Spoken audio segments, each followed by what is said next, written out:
Hello, नमस्कार, आदाब, सत श्री अकाल और अस्सलाम वालेकुम। मैं हूं मोहम्मद अहमद काज़मी, लेकर आया हूं आपका पसंदीदा कार्यक्रम नज़र दुनिया पर। कल यरूशलेम में मस्जिद अल अक्सा पर इजरायली फ़ौज की कार्रवाई के नतीजे में इजराइल में सियासी क्राइसिस पैदा हो सकता है। पहले से ही नफ्ताली बेनेट ने पार्लियामेंट में मेजॉरिटी खोई हुई है।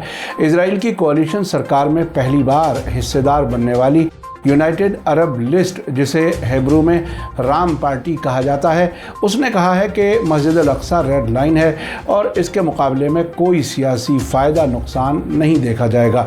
हाल ही में नफ्ताली बेनेट की यमीना पार्टी की एक मेंबर एडिथ सिलमान ने इस्तीफ़ा दिया था, जिसके बाद अब सरकार चलाने वाली कोalition के पास 120 सीट वाली नेसेट यानी पार्लियामेंट में सिर्फ 60 मेंबर्स की सपोर्ट मौजूद है, जबकि अपोजिशन के पास भी 60 मेंबर्स हैं। अब अगर राम पार्टी ने भी सरकार से सपोर्ट वापस ले ली तो नफ्ताली बेनेट सरकार गिर जाएगी। उधर former prime minister Benjamin Netanyahu एक बार फिर सरकार बनाने की कोशिशों का इशारा दे चुके हैं। आखिर तक ज़रूर देखें। आपसे गुजारिश है कि अगर आपने अभी तक media star world YouTube channel subscribe नहीं किया है तो सब्सक्राइब कर लें और घंटी दबाना ना भूलें, ताकि हमारी हर नई वीडियो का नोटिफिकेशन आप तक पहुंच सके। आज टाइम्स ऑफ इजराइल ने रिपोर्ट दी है कि कल मस्जिद अल अक्सा में होने वाली वायलेंस के बाद इजरायली यूनाइटेड अरब लिस्ट यानी राम पार्टी ने नफ्ताली बेनेट सरकार के कोalition को खतरे में डालने की धमकी दी है। उसका कहना है कि प्राइम मिनिस्टर नफ्ताली बेनेट ने अपने समझौते की खिलाफ वर्जी की है।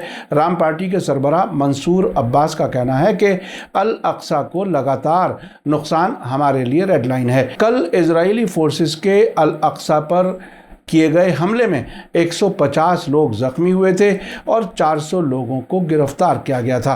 टाइम्स ऑफ इजराइल की रिपोर्ट के मुताबिक राम पार्टी के लीडर मंसूर अब्बास ने फ्राइडे को रेडियो अल शम्स से बात करते हुए कहा कि उन्होंने अपने कोalition पार्टनर्स को बता दिया है कि यरूशलेम में मस्जिद अल अक्सा पर होने वाली वायलेंट झड़पें हमारे लिए रेड लाइन है, जो इजराइल की इनस्टेबल सरकार को और नुकसान पहुंचा सकती हैं।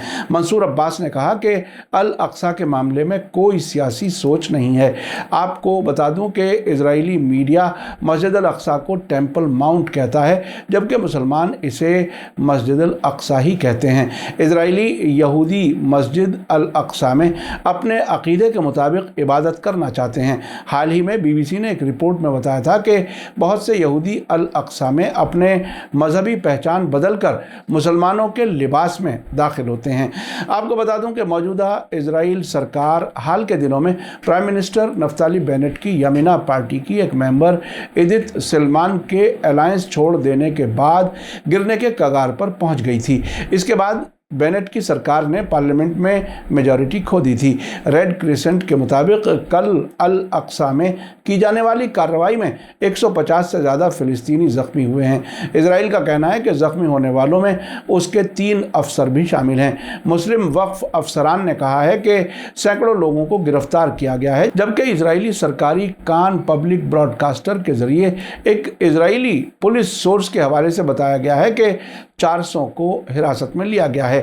इजराइल में मुसलमानों की यूनाइटेड अरब लिस्ट यानी राम पार्टी ने पुलिस के रवैये की सख्त मजम्मत करते हुए कहा है कि अल अक्सा हमारे अकीदे का हिस्सा है और इसके बारे में सियासी नज़रियात के लिए कोई जगह नहीं है।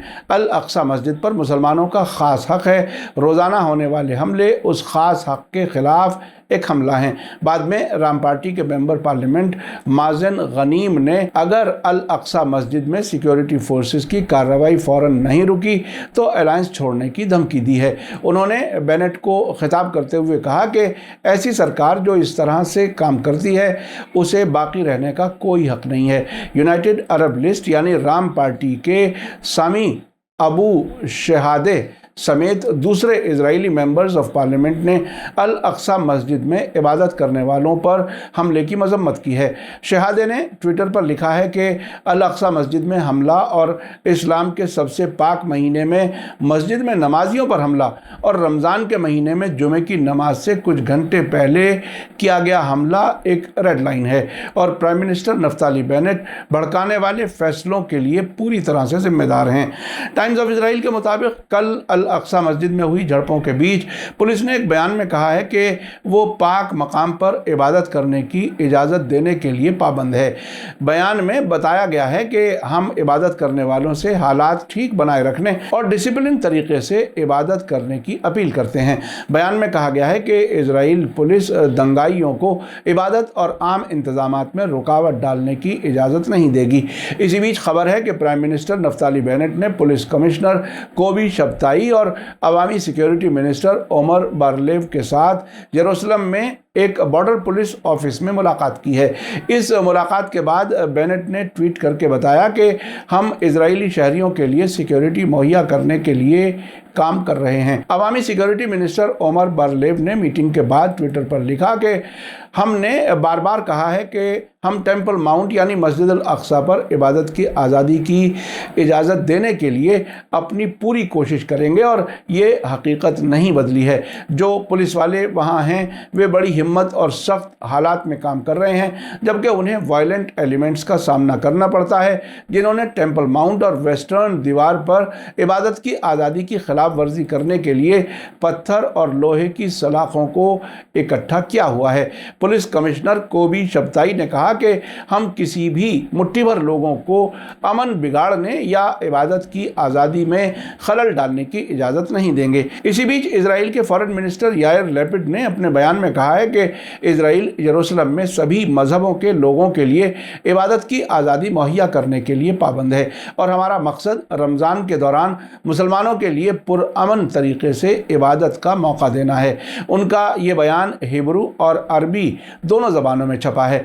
यायर लैपिड के कल जारी किए गए बयान में कहा गया है कि टेंपल माउंट पर दंगे नाकाबिले बर्दाश्त हैं और उन मजहबों की रूह के खिलाफ हैं जिन पर हम यकीन करते हैं। पासओवर, रमज़ान और ईस्टर का एक साथ होना इस बात का सिंबल है कि हमारे बीच क्या समानता है। हमें किसी को भी इन पाक दिनों को नफरत, उकसावे और वायलेंस का मंच नहीं बनने देना चाहिए।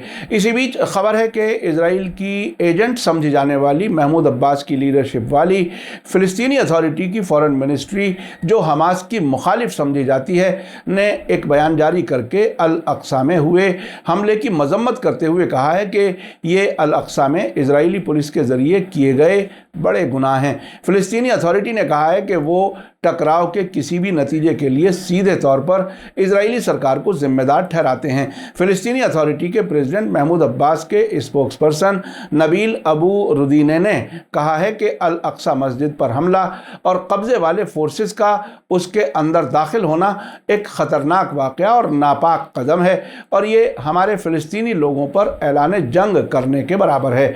ये बयान फ़िलिस्तीन की सरकारी न्यूज़ एजेंसी वफ़ा के ज़रिए जारी किया गया है। आपको बता दूं कि ऐसे मौक़ों पर ही कुछ बयानात देकर फ़िलिस्तीनी अथॉरिटी ये जाहिर करने की कोशिश करती है कि वो शायद फ़िलिस्तीनियों और मुसलमानों को सपोर्ट करती है, लेकिन उनके बयानात में भी ऐसे अल्फाज इस्तेमाल किए जाते हैं कि इजराइल नाराज़ ना हो सके। इसी बीच लेबनान के अलमनार टीवी के मुताबिक हिजबुल्लाह ने आज एक बयान जारी किया है जिसमें उसने अल अक्सा मस्जिद में नमाजियों पर ख़तरनाक हमले करने और अल कुद्स के मकामी लोगों को सताने और उनकी प्रॉपर्टीज़ को तबाह करने के इजरायली एक्शन की मजम्मत की है। इस बयान ने अल कुद्स में फ़िलिस्तीनी लोगों की जद्दोजहद और अल अक्सा मस्जिद की हिफाजत के लिए हिजबुल्लाह की सपोर्ट पर जोर दिया है और इजरायली टेररिज्म का बहादुरी से मुकाबला करने की तारीफ की है। हिजबुल्लाह ने कहा है कि इजराइल ने जो किया वो अल अक्सा की पाकीज़गी की खिलाफ वर्जी है। इसके ज़रिए 1 अरब से ज़्यादा मुसलमानों के जज्बात के साथ छेड़छाड़ की गई है और दुनिया भर में मॉडरेट लोगों को उकसाने वाला कदम उठाया गया है। हिजबुल्लाह ने आखिरकार इस्लामिक सहयोग संगठन OIC, अरब लीग और अरब और इस्लामी मुल्कों और लोगों से उन टेररिस्ट कार्रवाइयों के सिलसिले में अपनी मजहबी और मॉरल जिम्मेदारियों को पूरा करने और यरूशलेम के लोगों को सपोर्ट करने की अपील की है। आपको याद दिला दूं कि गजा में मौजूद हमास और इस्लामिक जिहाद मूवमेंट्स ने कल अल अक्सा में हमले के फ़ौरन बाद फ्राइडे को ही जोर देकर कहा था कि वे अल अक्सा और अल कुद्स में फिलिस्तीनी रेजिस्टेंस के साथ खड़े हैं। इन दोनों ग्रुप्स ने अल कुद्स और वेस्ट बैंक में इजराइल के लगातार हमलों के खिलाफ धमकी भी दी थी। हमास ने अल अक्सा मस्जिद की फिलिस्तीनी रेजिस्टेंस ग्रुप्स के जरिए की जाने वाली हिफाजत की तारीफ की है। हमने आपको अब से पहले बताया था कि इजराइल में नफ्ताली बेनेट की 9 महीने पुरानी सरकार से एक मेंबर के अलग हो जाने से सरकार ने मेजॉरिटी खो दी है। जून 2021 में नेतन्याहू सरकार की जगह 4 बार इलेक्शन नाकाम होने के बाद नफ्ताली बेनेट ने मुख्तलिफ नज़रियात की पार्टियों को इकट्ठा करके 120 मेंबर वाली नेसेट में 61 मेंबर्स की सपोर्ट से सरकार बनाई थी। इजराइल की तारीख में वहाँ की सरकार में पहली बार एक अरब मुस्लिम पार्टी यूनाइटेड अरब लिस्ट भी शामिल हुई थी। नफ्ताली बेनेट की ही यमीना पार्टी की मेंबर एडिथ सिलमैन ने 6 अप्रैल को ऐलान करते हुए बताया था कि वो अलायंस से अलग हो रही हैं। उन्होंने पासओवर त्यौहार के दौरान खमीर की ब्रेड को अस्पतालों में मुहैया करने के हेल्थ मिनिस्टर के ऑर्डर को यहूदी पहचान के खिलाफ बताया था। मौजूदा हालात में जबकि नफ्ताली बेनेट की सरकार पहले ही मेजॉरिटी खो चुकी है, अब इजरायली अरब party United Arab List Ra'am party की तरफ से अलग होने की धमकी दिए जाने के बाद बेनेट सरकार और कमज़ोर नज़र आ रही है। नफ्ताली बेनेट के लिए हार्डलाइन सपोर्टर्स को खुश रखना और कोalition सरकार चलाना एक बड़ा चैलेंज बन चुका है। अब देखना है कि राम पार्टी के सरबराह मंसूर अब्बास क्या धमकी पर अमल करते हैं या कोई फ़ायदा हासिल करके खामोश हो जाते हैं। मैं समझता हूं कि कोई भी इजरायली सरकार अल अक्सा मस्जिद के सिलसिले में अपनी पॉलिसी बदलेगी, इसकी उम्मीद करना बड़ी गलती होगी। मीडिया स्टार वर्ल्ड लगातार नज़र बनाए हुए है, जैसे हालात होंगे हम आपको बाखबर रखने की कोशिश जारी रखेंगे। इसी के साथ मुझे दीजिए इजाज़त। आज का एपिसोड कैसा लगा कमेंट्स में ज़रूर लिखें। थैंक यू, धन्यवाद, शुक्रिया। जय भारत, जय हिंद। मीडिया स्टार वर्ल्ड के और वीडियो देखने के लिए हमारे चैनल को सब्सक्राइब करें और सीधे नोटिफिकेशन पाने के लिए बेल आइकन दबाएं। और अगर हमारी खबर सच्ची और अच्छी लगे तो अपने व्हाट्सएप, इंस्टाग्राम, फेसबुक और ट्विटर अकाउंट पर ज़रूर शेयर करें।